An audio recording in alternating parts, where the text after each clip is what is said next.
What is rehab or rehabilitation? My name is Fred Bagares, a board-certified sports and spine medicine physician in Virginia Beach, Virginia.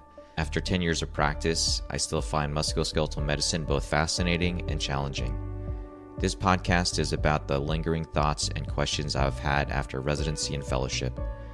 My hope is to spark discussion, challenge dogma, and share my experiences in musculoskeletal medicine. Welcome to the Talking Rehab podcast. The spine to me has always been interesting. It's kind of a fascinating innovation of the body. It's one of the main reasons I went into osteopathic medicine. I have always been interested in how each of the segments moves, how it serves as an anchor for the arms and the legs.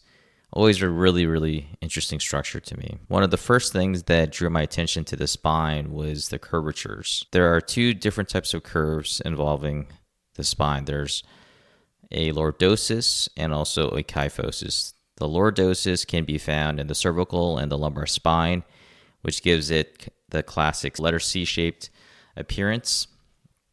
And then kyphosis found in the thoracic spine is the opposite, like a backward C, essentially.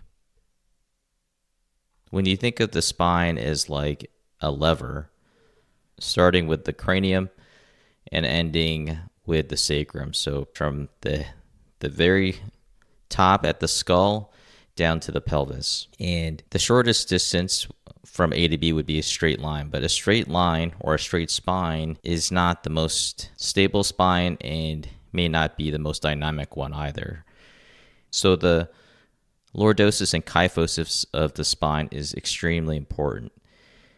These curves allow the forces that travel through the spine to be dispersed throughout each and every segment. When you think of the entire structure of the spine, there are 24 vertebrae, so 7 cervical, 12 thoracic, and 5 lumbar, and then a total of 23 discs that sit in between. I used to think of the spine as like a building block structure, and it's not exactly correct because these parts, the vertebrae, the vertebral discs, these parts are not equal all the way up and down. So I stopped thinking of the spine as a series of building blocks because building blocks, at least the way that I picture them in my mind, are like the ones when you were a kid. Each one is the same, but they just simply are not. And so when you think about how you have to organize a spine, block, disc, all of these parts have different shapes. So they have to be organized in a certain way that is optimal to achieve stability, mobility, the ability to transmit forces, absorb forces, and also resist forces. So when you think about that, those are some major functions that a spine has to those 5 particular goals. However, naturally with time, our spine does change. The discs start to get a little bit flatter. Arthritis starts to form in some of the facet joints. Sometimes the alignment goes off. And while these are some very natural changes to the spine, I can't expect someone with an 18-year-old spine to stay looking exactly the same when they're 45 years old. There's obviously going to be some natural changes, but I'm often asked, what are some things that I can do to ensure a healthy spine? And the typical answers are, stop smoking, keep your weight down, stay physically active.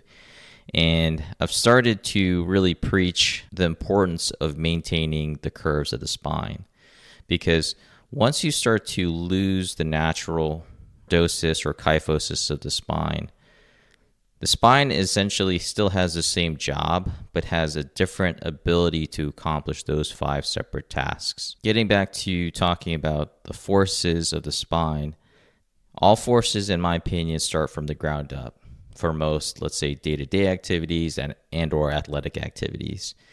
So any power that is drawn to, let's say, stand up, throw a baseball, so on and so forth, starts in the feet, goes to the knees, goes to the hips, and then they enter into the spine from the lumbar spine, then to the thoracic spine, then into the cervical spine. And so you have to have essentially these normal curvatures in order to have optimal force transmission.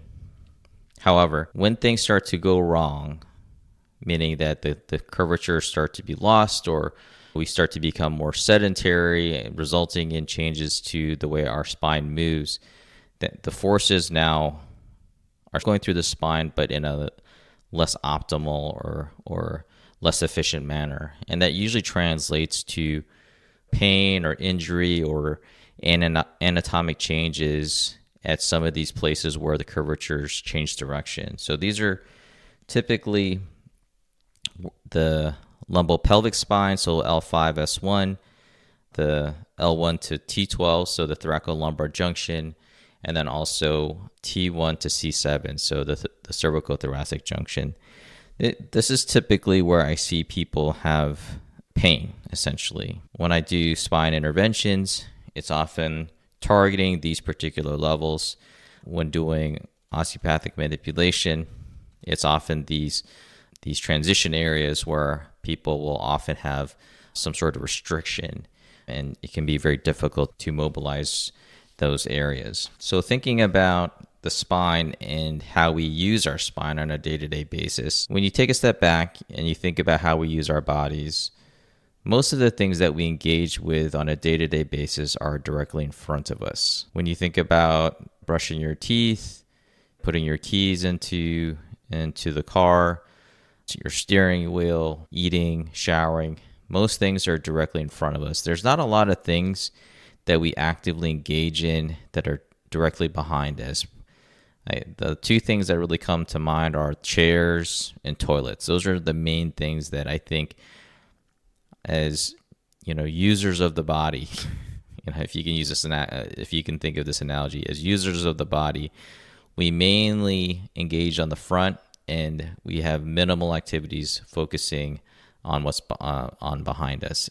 As a result, most of the range of motion of our extremities are directly forward when compared to backwards. So you think of the shoulder joint, the elbow joint, the hip joint. They have the most range of motion in front of us and out to the side.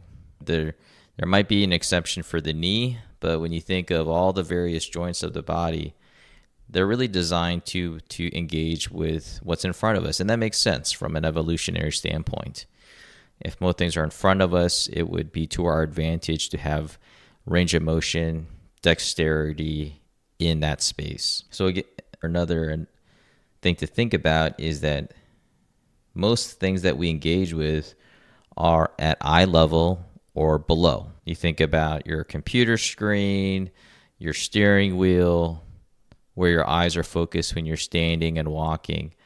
Most things that we pay attention to with our eyes are directly in front of us or below. Now, if we engage in things above our eye level, interestingly, climbing, aiming for things in the sky, if you're hunting, if we threw a lot more, that would force us to look above our current eye level.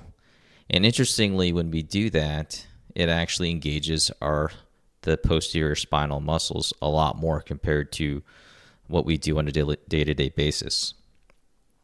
The reason why I'm pointing this out is that because our anatomy is really oriented to things in front of us, and the general behavior in how we engage in our environment is directly in front of us, this means that we have a general tendency to lean forward and fall forward.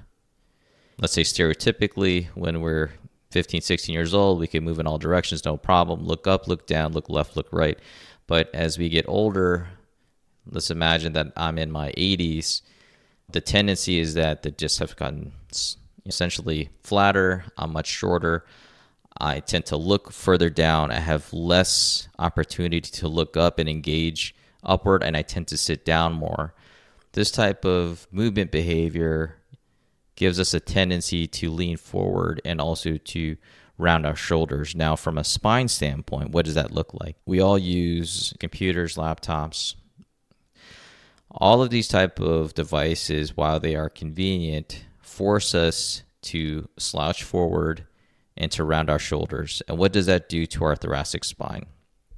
As a result, our thoracic spine tends to round forward. That's the poor shoulder posture where everyone's shoulders are kind of internally rotated. This exacerbates or exaggerates the thoracic kyphosis. And when you think of the cervical spine above, what your cervical spine has to do in order to compensate is it actually exacerbates the cervical lordosis. Okay. And so that in of itself will commonly give people neck pain. Now, most of these activities we do are in a seated position. When we are in a seated position, we're losing our lumbar lordosis. A lot of times we like to sit with our back completely supported, what the support is actually doing is taking the work out of our spine muscles and giving them to a chair or a pillow or some sort of back support. All of that contributes to losing your lumbar lordosis. And in the end, this leads to a less mobile spine and a less dynamic spine. So how I've started to incorporate this into my practice is I think the typical pain physician or spine physician will focus primarily on the structures themselves, the facet joints, the discs, the nerves, because those are things that we can inject.